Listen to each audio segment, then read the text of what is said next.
Would you please pray with me? Lord, may the words of my mouth and the meditations of all of our hearts be glorified in your sight, for you, O God, are our rock, and you are our Redeemer. Amen. I remember as a high schooler, I struggled to figure out my faith, like a pendulum swinging from rants about God's death and the arcane nature of the church to intense moments of pietism. One Lent, I found myself swung to one such end, settling into the practice of fasting on Fridays, nothing but clear liquids for the day. My hunger seeming holy, my suffering sanctified.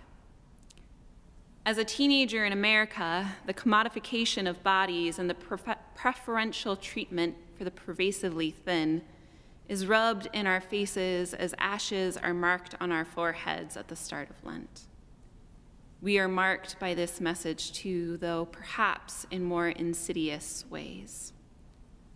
I conflated my own anxiety and insecurity around size with spiritual depth. We've all done it. Mixed the messages of a faith centered in love with a world's messages about striving, performing, pretending. In her book, Everything Happens for a Reason and Other Lies I've Loved, Duke Divinity School professor Kate Bowler writes how Christ didn't die for us to give up chocolate or sugar. Lent is not our diet plan. It's not about hating our bodies. It's about finding out how we can truly let God's love seep into every fiber, every pound, every inch of our being, freeing us to love others too. It might seem strange to be reading this story about what could be conceived of as excess during the season of Lent, a time that is so often equated with fasting and holy giving ups. But maybe having this passage from John is actually the perfect thing to read during Lent, because it asks us a question that has been pervasive for us throughout this season. How do we live an examined life? How do we live intentionally in what we let go of and in what we take on? Here we see Jesus even wrestle with the question, what is the right thing to do in this moment? My hour has not yet come, he tells his mother. But here, the holy and the right thing isn't to wait to some other better time, but to bring joy here and now. I love in this passage that Jesus used the water that was set aside for ritual purification. Maybe our acts of celebration, too, are acts of purification. They cleanse us and renew us.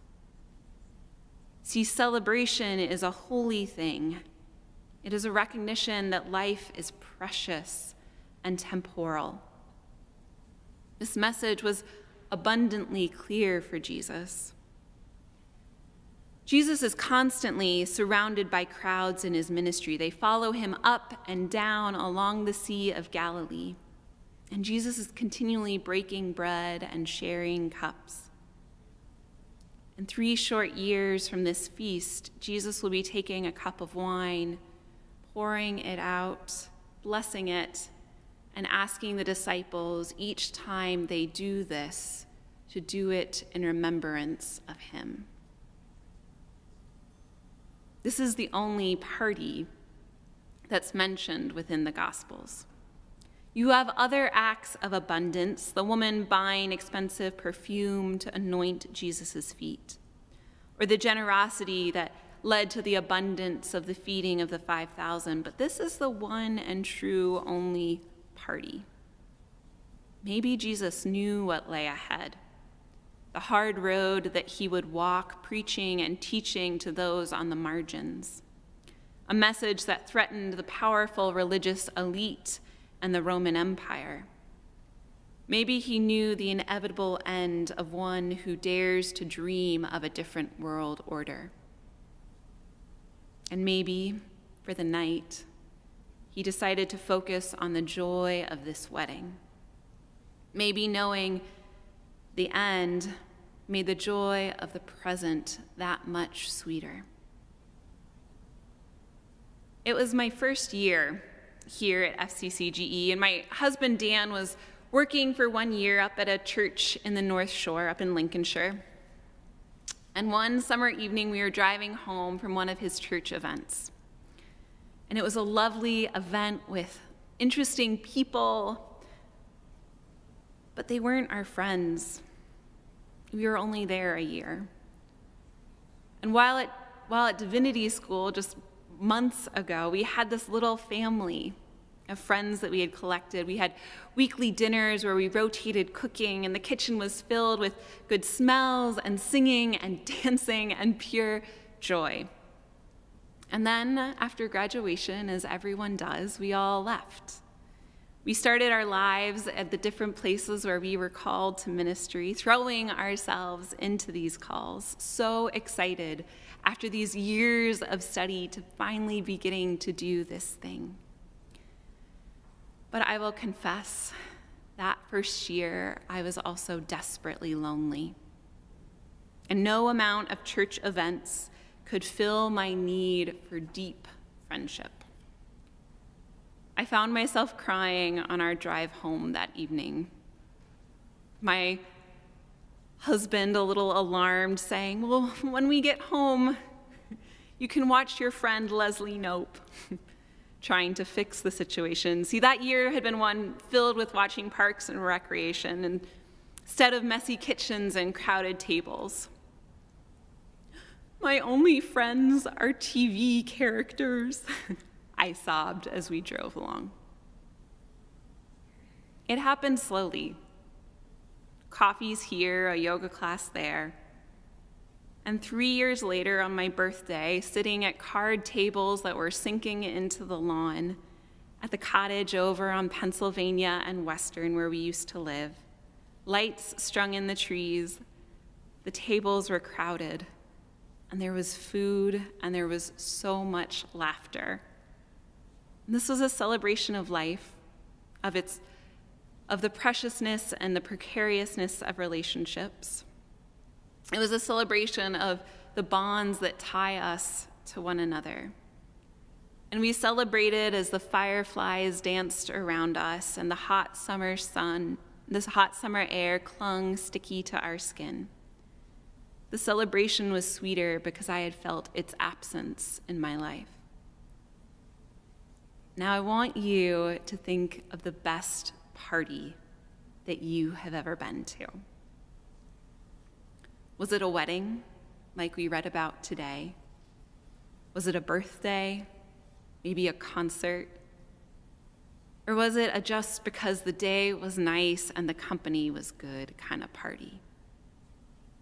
What made it special?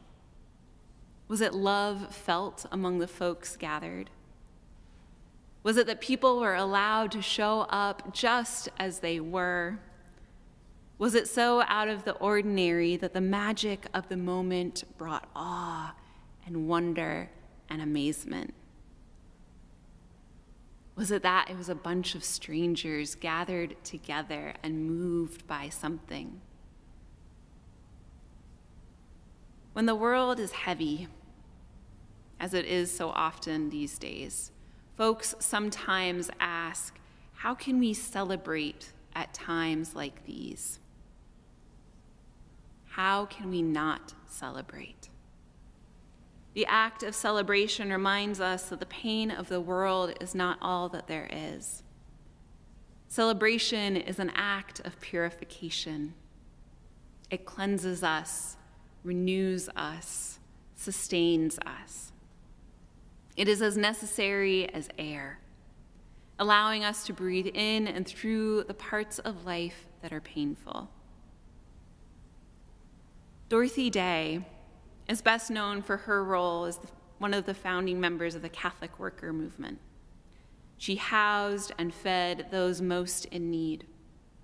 Dorothy lived in solidarity with the least of these, but she said this of celebration and the spirit of joy. She said, "How necessary it is to cultivate a spirit of joy.